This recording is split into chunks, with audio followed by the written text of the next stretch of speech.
नमस्कार, मैं रवीश कुमार। उद्धव ठाकरे की गिरफ्तारी की साजिश के दावे से एक बार फिर वह सवाल लौट आया है कि कब तक जनता के बीच विपक्ष से लड़ने के बजाय उसे जेल के नाम पर डराया जाता रहेगा। बार बार प्रधानमंत्री मोदी यही कहते हैं कि भ्रष्टाचार के खिलाफ जांच एजेंसियों को खुली छूट दे रखी है, लेकिन यहां तो मनमानी चलती नजर आ रही है। कई मामले आ गए हैं जब एजेंसियों ने अवैध रूप से किसी को गिरफ्तार किया है और उनके खिलाफ कोई एक्शन नहीं लिया गया है। महाराष्ट्र के विपक्ष के तीन नेताओं उद्धव ठाकरे, आदित्य ठाकरे, अनिल परब को जेल में डालने की योजना के आरोप पर एक्शन लिया ही जाना चाहिए। इसे हवा में खारिज नहीं कर सकते। महाराष्ट्र के पूर्व गृह मंत्री और विधायक अनिल देशमुख ने सोहित मिश्रा से एक इंटरव्यू में कई गंभीर आरोप लगाए हैं कि उद्धव ठाकरे को गिरफ्तार करने की साजिश रची जा रही है। उनके पास सबूत हैं। देते हुए कहा कि देवेंद्र फडणवीस साहब ने इसमें जो लिखा है उसके बारे में आपको एफिडेविट करके मांगा है। मैं भी चौंक गया, मतलब ये ऐसा क्या ये लिफाफे में ऐसे 4 मुद्दे उन्होंने मुझे टाइप करके एनवलप में भेजे थे और वो चाहते थे कि मैं उसका एफिडेविट कर दूं। अनिल देशमुख जिंदगी ही मतलब जेल में जाएगा, लेकिन किसी के ऊपर झूठे आरोप नहीं लगाएगा। आदित्य ठाकरे ने शराब पी और शराब पी के उसने दिशा सैलियन के ऊपर रेप किया और दिशा सैलियन को उसके बालकनी से उसने ढकेल के उसको मार डाला। ये ऐसा झूठा आरोप मैंने आदित्य ठाकरे के ऊपर लगाना, ऐसा एफिडेविट मैंने करके देना। अनिल देशमुख साहब आप गृह मंत्री हो, बंबई महानगर पालिका के चुनाव आ रहे हैं, उसमें मुझे पैसे की जरूरत पड़ेगी तो आप 300 करोड़ रुपए मुझे जमा करके दो। ऐसा झूठा आरोप मैंने उद्धव ठाकरे के ऊपर लगाने का एफिडेविट करके देना। जिस दिन मैंने झूठा एफिडेविट करने से इनकार कर दिया, उसके दूसरे दिन सुबह 6 बजे मेरे यहाँ ईडी की पहली डेट। महाराष्ट्र में अक्टूबर में चुनाव होने हैं और चुनाव से पहले शरद पवार, एनसीपी के विधायक और पूर्व गृह मंत्री अनिल देशमुख का यह आरोप अगर राजनीतिक भी है तब भी इसे गंभीरता से लेना चाहिए। इसका कारण यह है कि ईडी की कार्रवाई को लेकर कोर्ट के ही फैसले हैं कि यह एजेंसी अवैध रूप से भी गिरफ्तार करती है और कमजोर सबूतों के आधार पर किसी को 5-5 महीने के लिए जेल में डाल सकती है।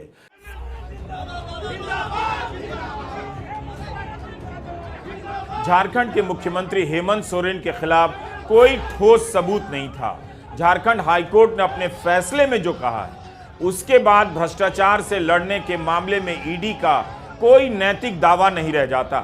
शिवसेना के राज्यसभा सांसद संजय राउत को ईडी ने अवैध रूप से गिरफ्तार किया था। न्यूज क्लिक के संपादक प्रवीर पुरकायस को ईडी ने अवैध रूप से गिरफ्तार किया था।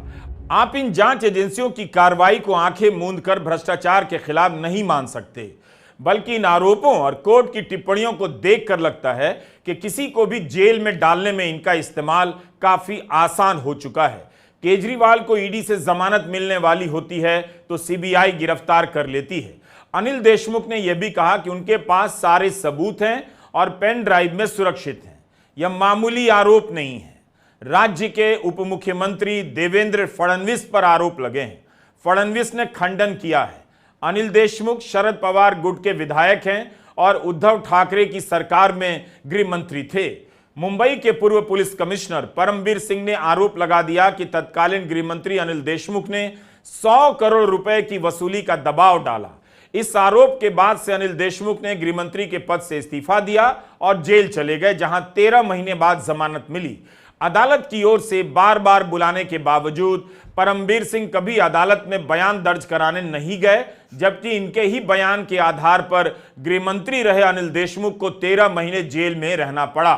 अनिल देशमुख ने आरोप लगाया है कि उन पर दबाव डाला जा रहा था कि वे ऐसे हलफनामे पर साइन कर दें जिससे उद्धव ठाकरे और उनके बेटे आदित्य ठाकरे को गिरफ्तार कर लिया जाए।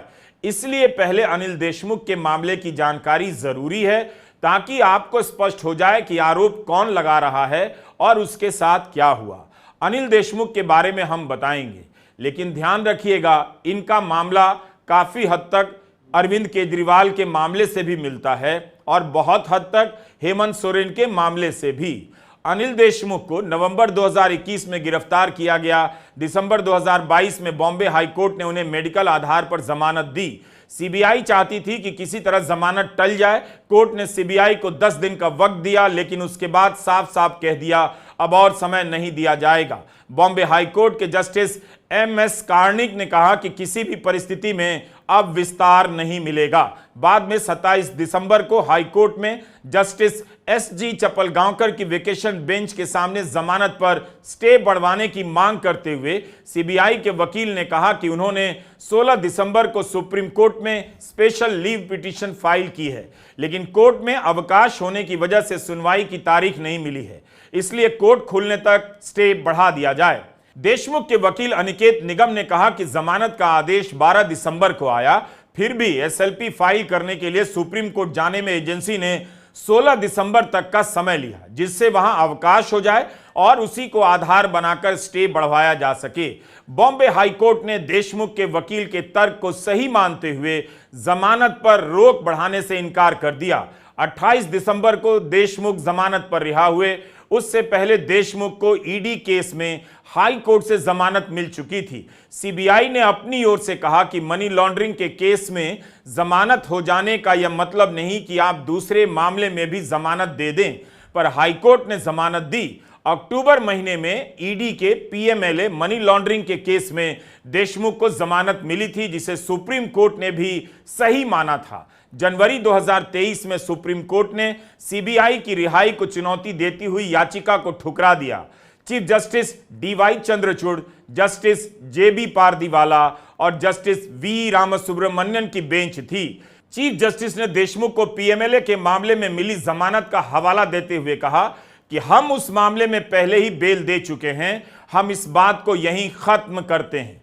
यह डिटेल बताना जरूरी था। केवल उद्धव ठाकरे की गिरफ्तारी की योजना की राजनीति को समझने के लिए नहीं, बल्कि अनिल देशमुख के मामले में भी कुछ कुछ वही हो रहा है जो अरविंद केजरीवाल और हेमंत सोरेन के मामले में हो रहा है। जेल से बाहर ना आ सके अरविंद केजरीवाल, इसलिए सीबीआई ने केस कर दिया, वह भी तब जब लगा कि ईडी के केस में जमानत मिल सकती है। इस समय केजरीवाल ईडी के केस में जमानत पर हैं, मगर सीबीआई के केस के कारण जेल में हैं। इसलिए अगर अनिल देशमुख किसी दबाव या तिकड़म के आरोप लगाते हैं, दावा करते हैं, तो आप उसे हवा में नहीं उड़ा सकते, गंभीरता से लेना ही पड़ेगा, क्योंकि विपक्ष के नेताओं को किसी तरह फंसाकर जेल में डालने, जेल में रखने की राजनीति इतनी भी आधारहीन नहीं है। पूर्व गृह मंत्री अनिल देशमुख ने सोहित मिश्रा को अपने आरोपों और दावों के बारे में विस्तार से बताया है, सुनिए। 3 साल के पहले जब मेरे ऊपर ईडी लगी थी, सीबीआई लगी थी, उस टाइम देवेंद्र फडणवीस जो भारतीय जनता पार्टी के महाराष्ट्र के बड़े नेता है, उन्होंने एक आदमी मेरे तरफ भेजा। वो आदमी ने मेरी देवेंद्र फडणवीस से बात कर दी। वो आदमी 4-5 बार मेरे पास आया और देवेंद्र फडणवीस से हमेशा मेरी फोन से, उसके फोन से मेरी बातचीत कर देता था। देवेंद्र फडणवीस ने मुझे कई बार बताया कि अनिल देशमुख साहब, आपके केस में कुछ दम नहीं है, हमको मालूम है, हमको आपको मदद करना है। मेरा ठीक है, अच्छी बात है, आपको सब मालूम है, असलियत मालूम है, तो आप मदद कीजिए।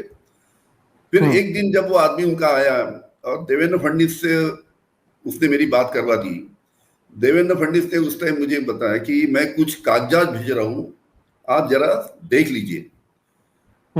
वो आदमी दूसरे दिन मेरे पास एक सील्ड एनवलप लेके आया और सील्ड एनवलप लाने के बाद में मेरे सरकारी निवास स्थान पे वो आया और वहां पे उसने मेरे हाथ में वो सील्ड एनवलप देते हुए कहा कि देवेंद्र फडणवीस साहब ने इसमें जो लिखा है उसके बारे में आपको एफिडेविट करके मांगा है। मैं भी चौंक गया, मतलब ये ऐसा क्या ये लिफाफे में, एनवलप में किसका मैं एफिडेविट करके देना है। मैंने एनवलप को जब फोड़ा और उसमें जब पढ़ा तो उसमें 4 मुद्दे थे कि 4 पॉइंट के ऊपर मुझे एज ए अनिल देशमुख गृहमंत्री करके एफिडेविट करके देना था।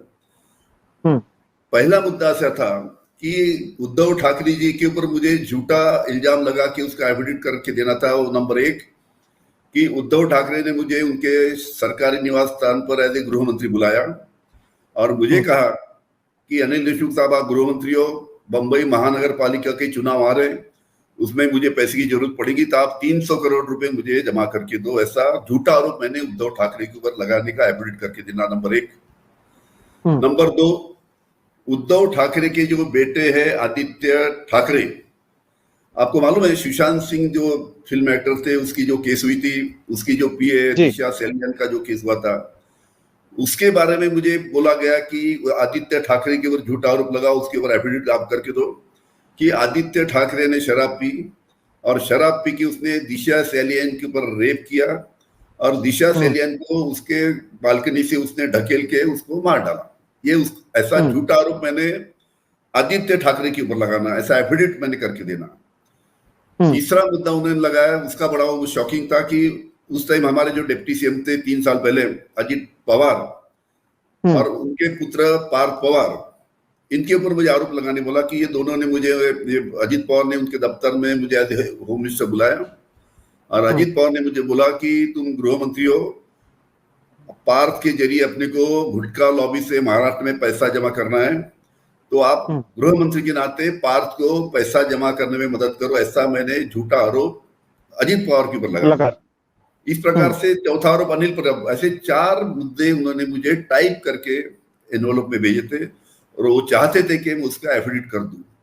मैंने वो पढ़ा और पढ़ने के बाद में उसके आदमी को बोला कि देवेंद्र फडणवीस को फोन लगा, उसने फोन लगाया, तब मैंने देवेंद्र फडणवीस को बोला कि आपने जो 4 मुद्दे भेजे हैं वो मैंने पढ़ा हूं और यह उनको बताया कि मैं इसका एफिडेविट नहीं करके दूंगा। अनिल देशमुख जिंदगी ही भर जेल में जाएगा लेकिन किसी के ऊपर झूठे आरोप नहीं लगाएगा। यह बेहद गंभीर आरोप है। अगर इस तरह से किसी से भी आरोप लगवाकर हलफनामा लेकर किसी को इतने दिनों तक जेल में डाला जाता रहेगा, तब फिर इस देश में कुछ भी नहीं बचेगा।